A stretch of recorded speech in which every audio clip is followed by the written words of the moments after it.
Kita kembali lagi di pembacaan hari yang ke-21. Tanya sampai ke hari ke-21. So sebelum itu mari kita semua bersatu di dalam doa. Tuhan Allah Bapa kami yang bertotal kerajaan surga, terima kasih Tuhan atas berkat Engkau, dan pada saat ini kami sudah berada di hari ke-21 untuk membaca tentang firman Engkau Tuhan.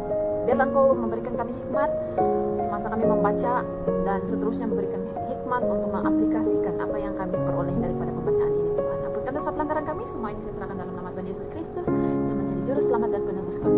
Amin. D21, hari yang ke-21, Desire of Ages, nomor 65 hingga 67. Oke? Setan sudah bertekad hendak menyembunyikan terang ilahi itu dari dunia. Oke, setan sudah, kamu tahu kan, setan sudah menyembunyikan. Sejak dari Yesus lahir lagi, dia ingin menyembunyikan kebaikan Yesus. Oke? Dia tidak mau kita mengenal Tuhan, dia tidak mau kita mengetahui kebaikan daripada Tuhan. Oke? Maka digunakannya lah segala tipu dayanya yang paling licik untuk membinasakan juru selamat. Akan tetapi ia yang tidak pernah mengantuk atas tidur itu, selamanya menunggui putranya yang tercinta itu. Ya, maksudnya Allah Bapa di surga tidak pernah untuk mengantuk ataupun tidak pernah terlambat, tidak pernah mengabaikan putra dia yang lahir di dunia sebagai manusia untuk terus memberkati dia bersama-sama dengan dia. Oke? Ia yang dahulu kala telah menghujankan mana dari surga bagi Bani Israel, dan yang telah memberi Elia makan pada waktu bala kelaparan itu, menyediakan di sebuah negeri kafir suatu perlindungan bagi Maria dan Yesus anak bayi itu. Maka oleh pemberian orang Majus yang datang dari suatu negeri kafir itu, Tuhan mencukupkan keperluan untuk perjalanan ke Mesir dan penumpangan di sebuah negeri orang asing. Ya. Orang Majus itulah yang termasuk golongan orang yang pertama menyambut penebus. Pemberian mereka itulah yang pertama diletakkan di kakinya. Maka dengan pemberian itu, alangkah mulianya pekerjaan yang telah mereka lakukan. Persembahan yang diberikan dengan hati yang penuh kasih. Allah suka menghormatinya serta memberinya kegunaan yang paling tinggi dan pelayanan baginya. Kalau kita sudah memberikan hati kita kepada Yesus, nescaya kita juga akan membawa segala persembahan kita kepadanya. Emas dan perak kita, harta benda duniawi kita yang termahal, segala karunia pikiran dan rohani yang tertinggi nilainya yang ada pada kita, akan kita serahkan dengan limpahnya kepada Dia yang mengasihi kita dan yang telah menyerahkan dirinya sendiri bagi kita. Oke? Herodes di Yerusalem dengan tidak sabar lagi menunggu pulangnya orang Majus itu. Dengan berlalunya waktu dan mereka itu telah tidak kunjung lagi. Mereka itu tidak kunjung muncul juga, bangkitlah kecurigaannya. Oke? Raja Herodes yang berniat untuk membunuh Yesus yang masih bayi pada ketika itu, menunggu orang Majus itu balik dengan harapan orang Majus itu akan memberitakan tentang Yesus. Tetapi orang Majus itu tidak balik, dan Raja Herodes merasa curiga. Oke? Sebab orang Majus itu tidak mau bersubahat dengan Raja Herodes berkenaan dengan juru selamat yang baru lahir, yaitu Yesus. Oke? Keenggangan rabi-rabi untuk menunjukkan tempat kelahiran Mesias tampaknya menunjukkan bahwa mereka sudah mencium bau rencananya, dan bahwa orang Majus itu telah dengan sengaja menghindari dia. Pikiran itu menggeramkan hatinya. Tipu daya sudah gagal, tetapi kekerasan masih dapat digunakan. Ia akan mengadakan sebuah contoh dengan raja yang masih bayi ini. Orang Yahudi yang aku itu harus melihat apa yang dapat mereka harapkan dalam segala pencobaan. Mereka hendak menempatkan seorang raja di atas takhta. Serdadu dengan segera disuruh pergi ke Bethlehem dengan perintah untuk membunuh semua anak-anak berusia 2 tahun ke bawah. Rumah tangga yang tentram di kota Daud itu menyaksikan peristiwa ngeri yang 600 tahun sebelumnya telah diberitahukan kepada Nabi Yeremia. Terdengarlah suara di Roma, tangis dan ratap yang amat sedih. Rahel menangisi anaknya dan dia tidak mau dihibur sebab mereka tidak ada lagi. Kesian kan? Semua bayi di bawah umur 2 tahun dibunuh. Raja Herodes mengarahkan orang yang disuruhnya adalah orang disuruh untuk membunuh. Oke, membunuh. Di sini dia cakap serdadu. Apa itu serdadu? Ataupun ada kata tentara dia untuk membunuh orang-orang bayi kecil 2 tahun ke bawah. Kesian kan? Ya, kita teruskan.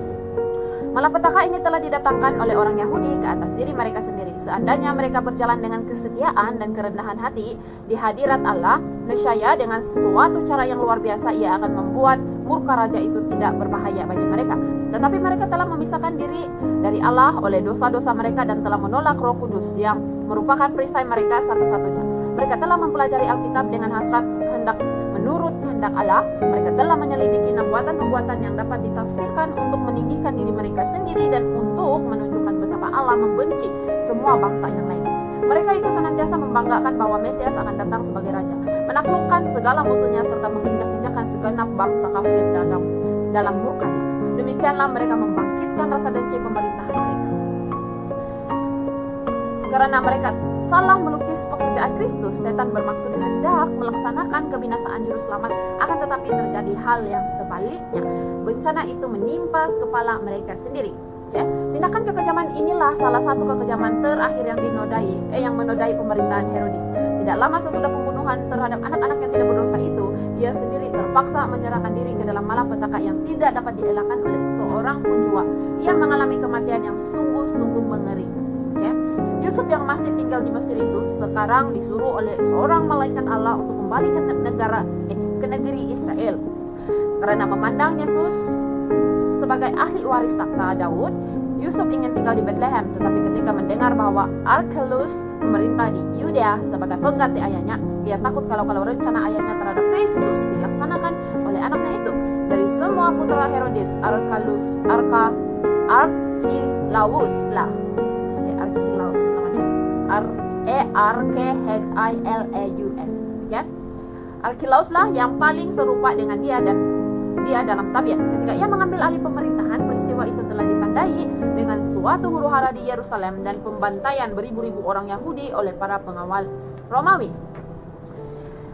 Sekali lagi Yusuf dituntun ke sebuah tempat yang aman. Ia pulang ke Nazaret, kampung halamannya yang dahulu, dan di sini kurang lebih 30 tahun lamanya Yesus tinggal supaya genaplah firman yang disampaikan oleh nabi-nabi bahwa Yesus akan disebut orang Nazaret. Galilea adalah di bawah kekuasaan seorang putra Herodes, akan tetapi daerah itu mempunyai campuran penduduk asing yang jauh lebih besar dari Yudea. Dengan demikian, maka kuranglah perhatian dan persoalan yang ada sangkut paut khusus dengan orang Yahudi, dan pengakuan tentang Yesus pun akan kurang kemungkinan membangkitkan kecemburuan orang-orang yang memegang kekuasaan. Demikianlah sambutan terhadap juru selamat tatkala ia datang ke dunia ini. Tampaknya tiadalah tempat beristirahat atau tempat yang aman bagi penebus yang masih bayi itu. Allah tidak dapat mempercayakan putranya yang tercinta itu kepada manusia. Sungguh pun pada waktu sedang melaksanakan pekerjaannya demi keselamatan mereka, disuruhnya malaikat-malaikat untuk mengawal Yesus dan untuk melindungi dia hingga ia menyelesaikan kelak tugasnya di dunia ini dan mati oleh tangan orang-orang yang hendak diselamatkannya.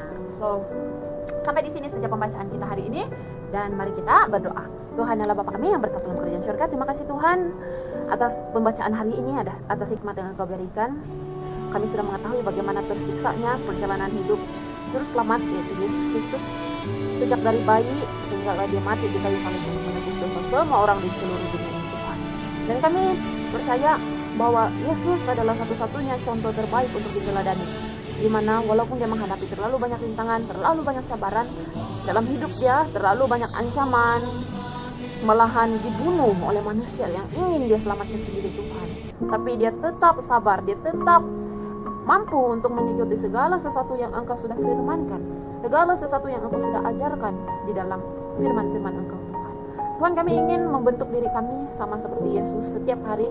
Kami ingin berusaha untuk terus mendekati Engkau, terus membentuk diri kami ini agar lebih baik dari sebelum ini, lebih menyerupai Juru Selamat kita yaitu Yesus Kristus, dan seterusnya terus membantu Engkau menyebarkan Injil Engkau ke seluruh dunia untuk mempercepatkan kedatangan yang kedua kali Tuhan.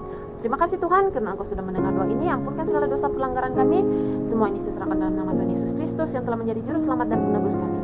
Amin. So, sampai di sini saja kita punya pembacaan hari ini. Jumpa lagi esok di hari yang ke-22. So, that's all. See you again. Bye. God bless.